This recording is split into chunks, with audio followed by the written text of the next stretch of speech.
Welcome to Sky Team's People First with Morag Barrett. Welcome to this week's episode of People First, and I'm excited to introduce to you my friend and colleague, Kay Formanek. Kay is a global speaker on diversity and inclusion. She's a visiting lecturer at leading business schools and founder of Diversity and Performance, which is committed to unleashing the power of diversity performance within profit and not-for-profit organizations around the world. Within this role, Kay offers advisory and research services, including coaching for inclusive and strategic diversity leaders. She's worked for leading global professional services organizations for more than 20 years as both partner and managing director, actively supporting their D&I strategy realization. Her proven approach to leading diversity strategically draws on extensive research and advisory work with more than 50 organizations, and I'm excited to share some of those insights with you all today. So Kay, welcome to People First. Well, thank you very much, Morag, for giving me this platform to talk about diversity and inclusion and equity. Thank you. Oh, I am just so excited for this conversation. And it's interesting because the DEIB, that's the acronym of choice at the moment, diversity, equity, inclusion and belonging. It is so easy for it to be a buzzword. Because for me personally, I look at the world is diverse. There is only one Morag. There are 7 billion other people on the planet. There's diversity. And yet, when we look at the corporate landscape in which I get to play, it feels less diverse. So help me understand, Kay. Where is the breakdown in DE&IB, diversity and inclusion? Why aren't we seeing that translate into every aspect of our lives? So there is a large reason and in fact a number, which I'll be talking about. You know, for the last 60 years, ever since we've defined diversity in the constitutions of various countries, there has been focus on diversity and inclusion. And yet, despite all this time and all the investment, when one really takes a step back and looks at, so what has been delivered until now, you can see that we're still on shaky ground. The first reason why all this focus and the intention and the investment isn't delivering really the benefits or the objectives is I see that organizations are not looking at it in a very strategic way.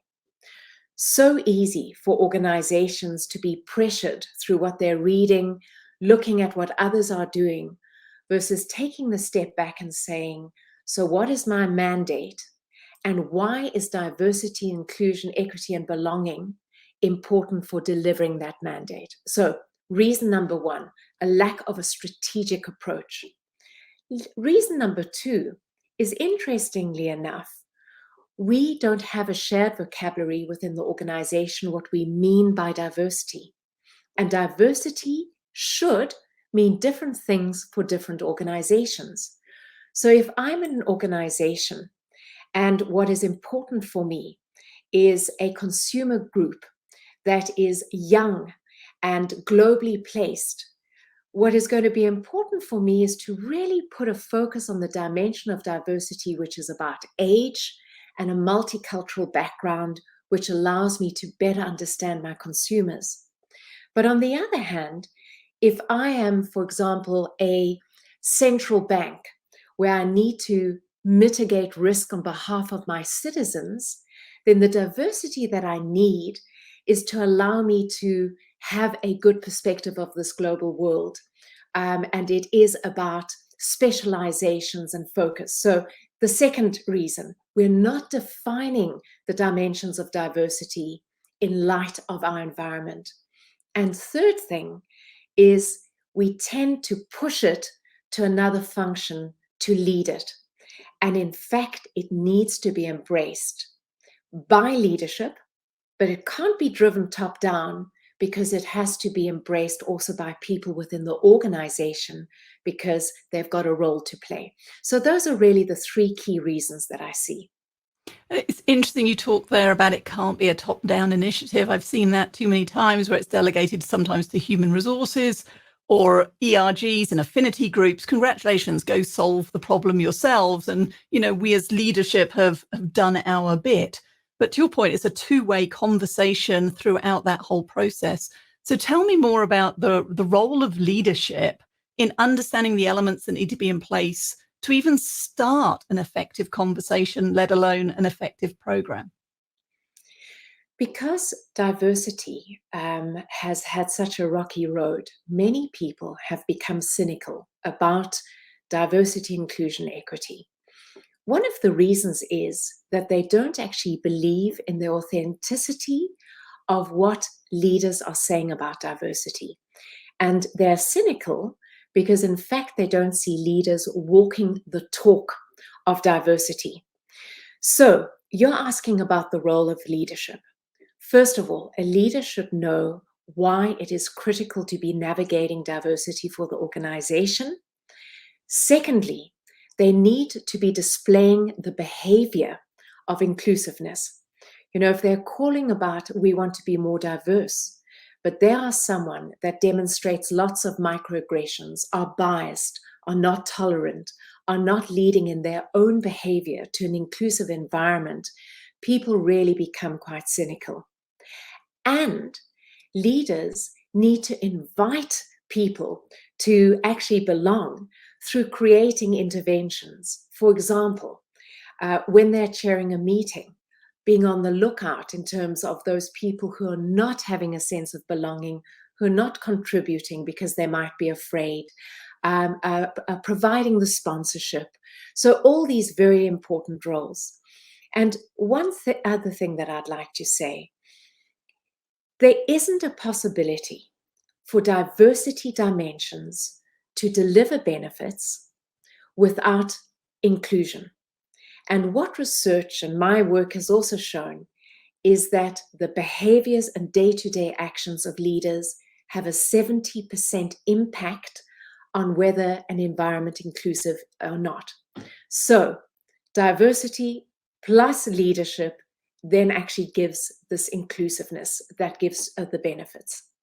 So we've talked, you touched on unconscious bias and some of the habits and processes and systems that have built up over millennia in the workplace that we adopt probably without being thoughtful, that in of themselves prevent a sense of inclusion. So could you give us some examples of behaviors that I or others may be demonstrating on a day-to-day basis without the intent to be exclusionary, but that's the impact that they may be having? It's a lovely question. Let me be very practical by giving examples. So the leader who sets up a meeting and invites candidates without giving a topic of what the meeting is, what is the objective, and the topic line items, and does not send out some pre-reading, is in fact unwittingly going to exclude those people who identify in the group of introverts. Because introverts actually like to know and about what are we going to be talking about? How can I inform myself? Because introverts by nature like to be thoughtful and reflective versus just calling something from the roof. Extroverts find that less difficult. So if you're inclusive, you're saying, I wish to take all personality types within my meeting. There are some leaders who immediately go to the order of the day. They effectively say, we're having a meeting and this is what we're going to do, and they jump into it.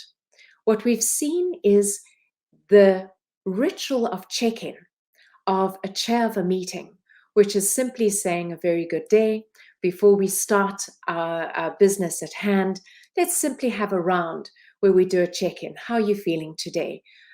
Sometimes the question is, what prevents you from being present? Because maybe you're waiting for a call from a sick relative or something. That's once again sets. The third quality of an inclusive leader is someone, if they see that someone is being excluded, for example, they're trying to say something, or they have said something, but they're not listened to, becomes like a conductor. Group, I hear that Murag wishes to say something. She's got an amazing background. It's worth listening carefully and piggybacking on her ideas. These are the interventions.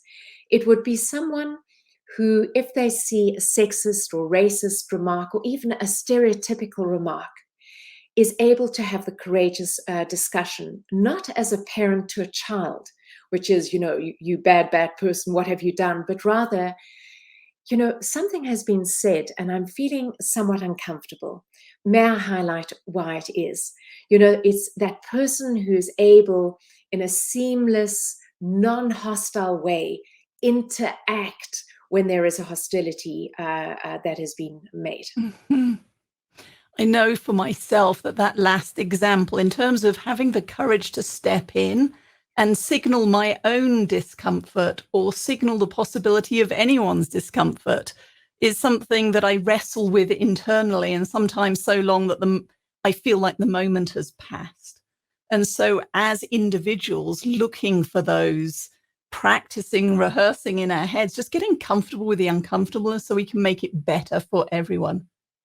So I know in your book, Beyond D&I, you talk about the 5 elements that need to be in place to even embark on this. And you describe it as the virtuous circle. So tell us about the virtuous circle.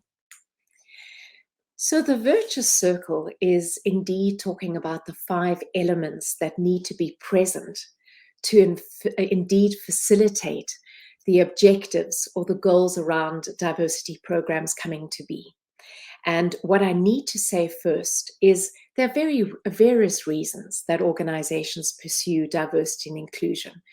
Some simply don't want to have a compliance issue that we call organizations. There are others who say, I don't want to be penalized by my stakeholders, internal or external. So I'm going to at least do what they're expecting. Stage 3 organizations are saying, I really am going to pursue this because I believe I'm going to have the performance of better decision making and creativity and innovation and engagement. Stage 4 organizations are saying, I need to pursue this because without that, I'm not going to survive in this complex world. And stage 5 organizations are saying, my delivery of diversity, equity, and inclusion is to support a more sustainable society. Now, independent of what are your goals, there are 5 elements that need to be in place. And I'm going to start with them. Step number 1 is what I call the purpose, the clarity of why this is important strategically to your mandate. We've talked about that already. Step 2 is when that is clear, you start having the basis to identify the dimensions of diversity, the D, that need to be. Are we talking about specialization or age or gender? Are we talking about organizational experience? What dimensions of diversity are required to satisfy that purpose? Then we need the conditions of inclusion, the 3rd element, which is about how do you create a safe and brave environment for people to really contribute. So it's not just being welcomed to the table, but welcomed to speak and share your background. The next one is leadership. In fact, what we have seen is the ingredients for inclusion cannot be present without the leadership behaviors and actions, which we've just been talking about. And last but not least is equity. Many people think that once you've invited people to the table, created the dynamics, that there is some inclusion, there is that leadership and the purpose, that voila, you've got everything. But actually, we do have systemic bias within our organizations and society. And we need to understand that not everyone feels equally equal. So you have to actually foster that equity for people from all different dimensions and understanding that there is bias. What I love about the virtuous circle is it feels universal. I'm curious though, you grew up in South Africa, you're living in the Netherlands, you've worked with organizations around the world. When it comes to applying this common thread, the skeleton for D&I as you present it, how does the conversation flex? What have you observed as you work globally to help resolve these challenges? You're very much correct, Morag. What I love about the model, it is global. So independent of nation, country, or independent of the industry or organization, what you see is that these elements need to be present in varying degrees and focus. So often what I do is I come to an organization and I talk about this concept. You know, in order to get your performance, you need these elements. And we start exploring where's the biggest gap in that virtuous circle.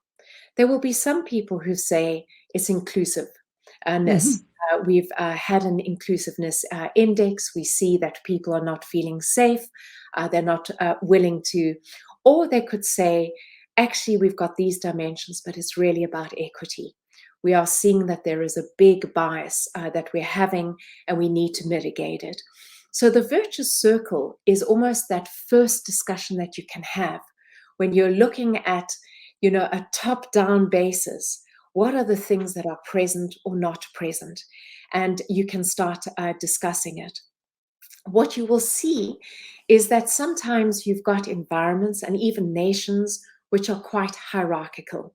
Mm-hmm. As a result, usually that will immediately mean that in the virtuous circle, in terms of leadership and the role of leader, one really needs to spend some time, because that leader is responsible for creating this inclusive environment. And yes, there is often a fear attached to that hierarchy. In other places where, for example, you've had a lot of racism, so for the work that I'm doing in the United States, but in a country like South Africa, clearly the equity condition is not being met. And so you really have to be looking at what type of microaggressions do we have? What are the stereotypes? How do we de-bias our processes? So certainly you would understand, depending on your context, which of these elements of the virtuous circle do you really have to spend time and effort on? I love that. It kind of influences where you enter into the virtuous circle and therefore the priority that you move them. It's not a linear process. It's not a silver bullet, a one size fits all. It goes back to your very first comment around understanding the unique context for that organization. What are we trying to achieve and why? Exactly. Which Absolutely. makes me also think often I see D&I being positioned with the business case for D&I. And then I look at it and I think, but this isn't about dollars. This is a human case. Isn't this what the right thing to do? So how does that help or hinder again in your ability to influence change when some may always be looking at the bottom line and just the dollar impact? Yes. There was an initiative, it was called the BOLD Initiative, that was started about 1970s, and they were trying to understand how could they get leaders paying attention to diversity. And that's where you really had the origin of the business case, because they said at the moment that you can say it's linked to return on equity and revenues and innovation and better decision making, then people will start paying attention. And indeed, I think it was important going from the 1970s, 80s, 90s. What is interesting to your point is when you look at Generation Z or Generation Z, however you call it, Thank you. this generation is really diverse, most diverse Mm-hmm. generation ever. And they are holding organizations responsible to pursue diversity, not because of the business case, but because of the moral or ethical or societal case. So this generation, if you go to them and say, now we are pursuing diversity because of the business case, you're going to have a cynical audience to start.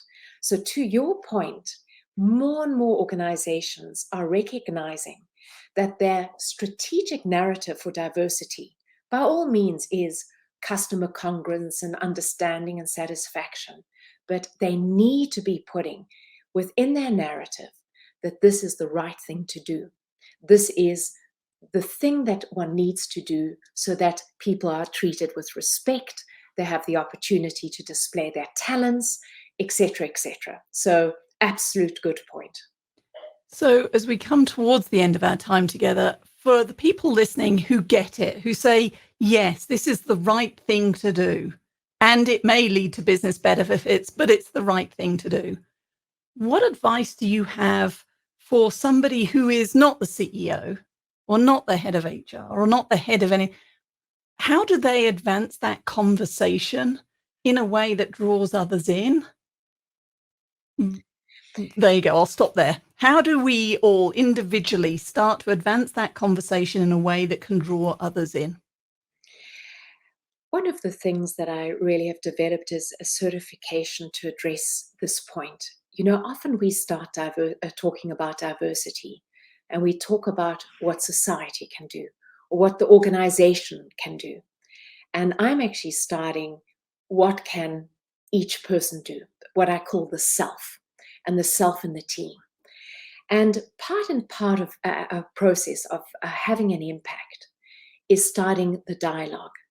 And it's talking about the me. Diversity and inclusion is important to me because I believe it's important and I believe it's the right thing to do.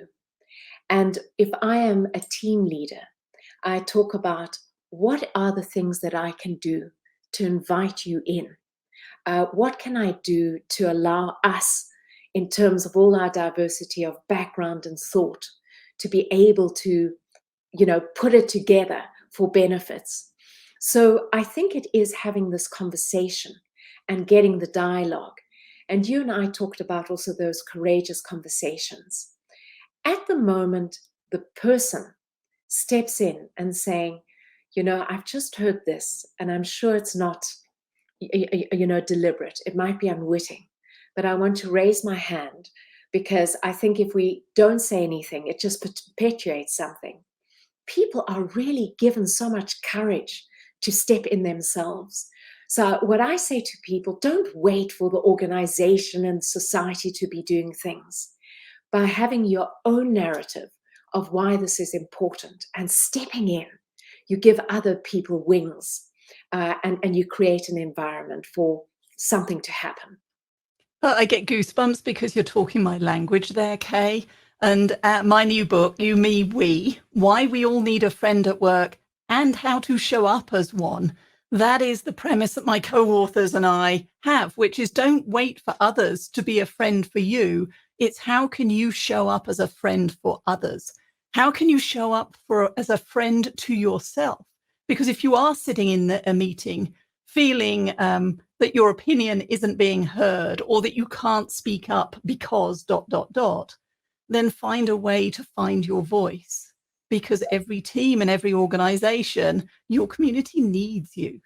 So it's that you, me, we, one conversation at a time, and we can influence it at all levels if we choose to step up. And in my case, if I choose to step into that slightly discomfort conversation that helps everybody to recalibrate how we're showing up for each other. Here, absolutely. And, if I could just build on it, I often, for the work that I do on the neuroscience of unconscious bias, I say, what is even more damaging than the unconscious bias that someone has about you is the unconscious bias that you have about yourself in terms of what am I allowed to do or what should be the ideal leader, which makes us often try to be superwoman versus just the authentic person working day to day in a collaborative way. So, I think when we go to the work environment and also in our life, and we are very resolute about who am I and what impact would I like to have by being very close to myself, I think we've got the ingredients for change. So picking on that phrase, then, the impact I would like to have, I'm going to ask you that then, Kay. As you look to the future, whether it's a year from now or 10 years from now, but What is the impact that you're hoping to have, the legacy that you're hoping to leave as a result of Beyond D&I and the work that you're doing every single day?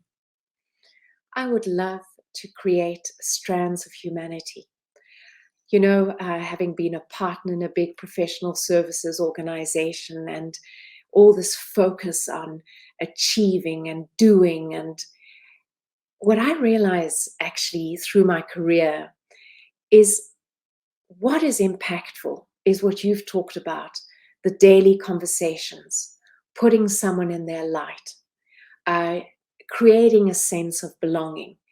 I think we've grown up to kind of think that we have to be the president of something to be successful.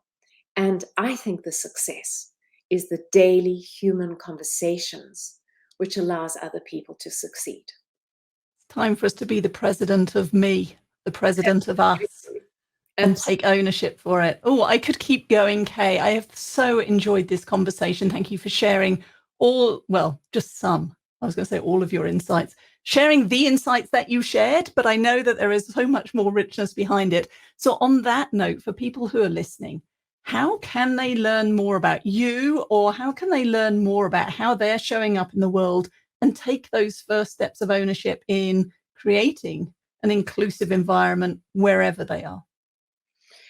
So the first one is that I really try to create this one-to-one relationship. So, I invite people to simply reach out to me, Kay at diversityandperformance.com. It's written full, Diversity and Performance. I'm obviously the author of Beyond D&I, Leading Diversity with Purpose and Inclusiveness. There's a book site which is called Beyond D&I, Beyond Diversity and Inclusion. And I'm on LinkedIn. There's a YouTube channel on each of the chapters of the book. So these are all the ways that people can reach out. And I really do try to give an answer and respond. Okay, well, you heard it here. We'll make sure all of that information is put into the show notes. Kay, I truly appreciate your time today. Thank you for joining me on People First. Thank you, Morag, and also thank you for your excellent book and for this podcast. Thank you. Thank you so much for joining Morag today. If you enjoyed the show, please like and subscribe so you don't miss a thing. If you learned something worth sharing, share it. Cultivate your relationships today when you don't need anything before you need something. Be sure to follow Sky Team and Morag on LinkedIn, Facebook, Twitter, and Instagram. And if you have any ideas about topics we should tackle, interviews we should do, or if you yourself would like to be on the show, drop us a line at info@skyteam.com. That's SKYE team.com. Thanks again for joining us today, and remember, business is personal and relationships matter. We are your allies.